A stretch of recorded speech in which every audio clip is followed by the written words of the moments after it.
The human was already complaining about the chair when I walked in. Not about the sensors. Not about the consent forms, which ran to 11 pages in standard and which he had signed in under 4 minutes. Skimming, I assumed, though he answered every clarification question correctly when I tested him afterward. It was the chair. Mold for voluntary anatomy, which meant the lumbar support hit him roughly 6 centimeters too high, and he had been shifting in it since the technician left. When I entered observation suite 7, he looked up, noted my research coat and my data slate, and said, "Any chance of a different chair?" I told him I would see what I could arrange after the baseline readings were complete. He said, "Fair enough," and settled. That was Dav Oral, cargo transit engineer, 31 years old by the human calendar, seconded to Voluntary Station for a 6-month equipment audit. He had volunteered for our xenobiology pain tolerance calibration study after seeing the notice on the station's crew board. The compensation was modest. He had signed up, he told me, because he was bored. I want to be precise about what we were doing that morning. The calibration study was not experimental. It was procedural, the kind of baseline mapping we run on every new species that passes through the Institute in sufficient numbers. We had catalogued 47 species in the previous decade. The methodology was identical each time, a graduated series of controlled pressure and thermal stimuli applied to the subject's extremities, increasing in intensity at fixed intervals, while a full body sensor array tracked neural activity, cardiovascular response, cortisol analogues, and motor function. Every species has a shutdown threshold, the point at which the nervous system, overwhelmed by pain signals, triggers a protective behavioral response: withdrawal, stillness, vocalization, loss of consciousness. We were mapping where humans hit theirs. There were 4 of us in the observation suite: myself, my junior colleague Petra Was, our data technician Urail, and a military liaison named Sector Assessor Thiven, who was not officially listed on the study roster but who had presented credentials and whom I was not in a position to refuse. He stood at the back of the room with his arms folded and said nothing for the first 40 minutes. I had almost forgotten he was there. Oral chatted during the early gradations. He asked Petra what the yellow indicators on the wall display meant. She explained they were his cortisol analog readings, and he nodded as though this was mildly interesting. He asked Urail how many species the Institute had studied. 47, Urail told him. Oral said, "Am I 48?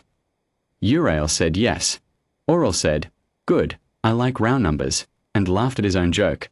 At gradation 6, we reached the range where voluntary subjects typically began showing motor hesitation. Oral was describing a cargo manifest dispute he'd had with a loading supervisor on his last station. His cortisol analog was elevated but within the predicted range. Motor function nominal. At gradation 8, we had exceeded the shutdown threshold for every arboreal species in our database. Oral had stopped talking about the cargo dispute and was quiet for a moment. I noted this. His hands were flat on his thighs, deliberate stillness, I thought, which every species shows as the threshold approaches. Then he said, "That one's noticeable." Not a distress vocalization. An observation. The same tone he had used to describe the chair. I looked at Petra. She was already looking at me. I said, "Mr. Oral, I want to confirm, you are experiencing the stimulus clearly." "Yeah," he said. Yeah, definitely there." A short pause. "Is this where most species tap out?" I told him that the current gradation exceeded the documented threshold for 11 of our 47 study species. He said, "Ha," and nodded, as though I had told him something mildly interesting about tide patterns on a distant moon. I ran the instrument calibration. It takes 40 seconds. Every reading confirmed. The array was functioning within normal parameters. The stimulus output was precisely what the dial said it was. At gradation 10, we were in territory I had never personally observed in a live subject. Urail had pulled up the full comparative database on his secondary screen. I could see him scrolling, checking, confirming that what the display showed was not an equipment artifact. Oral's neural pain signal output was significant and climbing. The signals were real. The pain was real. His cardiovascular system was responding. Heart rate elevated. Peripheral vasoconstriction consistent with acute stress load. His body knew exactly what was happening to it. He was asking about lunch. Not loudly. Not as a performance. He turned his head slightly toward Petra, who was nearest, and asked whether the station's level 4 commissary still did the grain bowl with the orange sauce, because he'd been told it was only available on alternating days. Petra stared at him for a moment and then said she didn't know. Oral said, "I'll check. It's probably fine either way." I made myself speak carefully. "Mr. Oral, your current readings indicate a pain load that would produce involuntary motor shutdown in the majority of our study subjects. I want to understand, are you suppressing a physical response, or—" "No," he said. He thought about it. "I mean, it hurts. I'm not going to tell you it doesn't hurt. But it's not." He paused, visibly searching for the right word. "It's not stopping me from doing anything. Is that what you're measuring? Whether it stops me?" That was, precisely, what we were measuring. Sector Assessor Thiven had moved from the back wall. I noticed him now at the edge of my peripheral vision, closer to the observation window.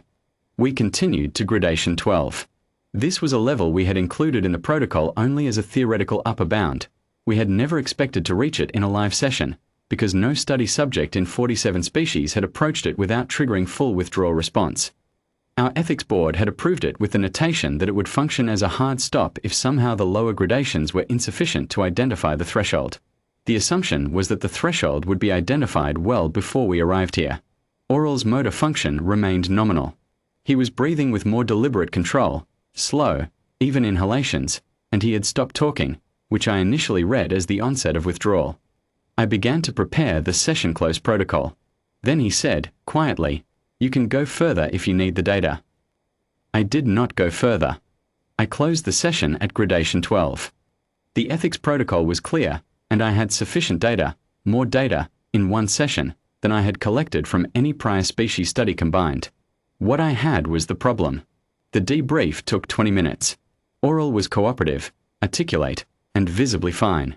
He rubbed his forearms where the peripheral sensors had been attached, not because of the stimuli, he clarified, but because the adhesive was pulling at his arm hair.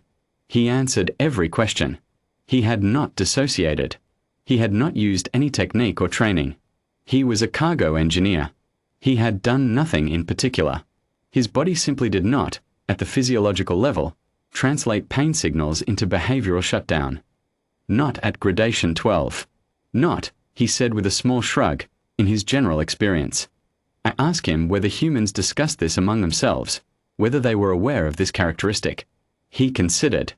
"I mean," he said, "we know we are pretty stubborn. About pushing through things." He paused. "Doesn't everybody do that?" I told him, as levelly as I could, that no. Not at this level. Not even close. He looked genuinely surprised.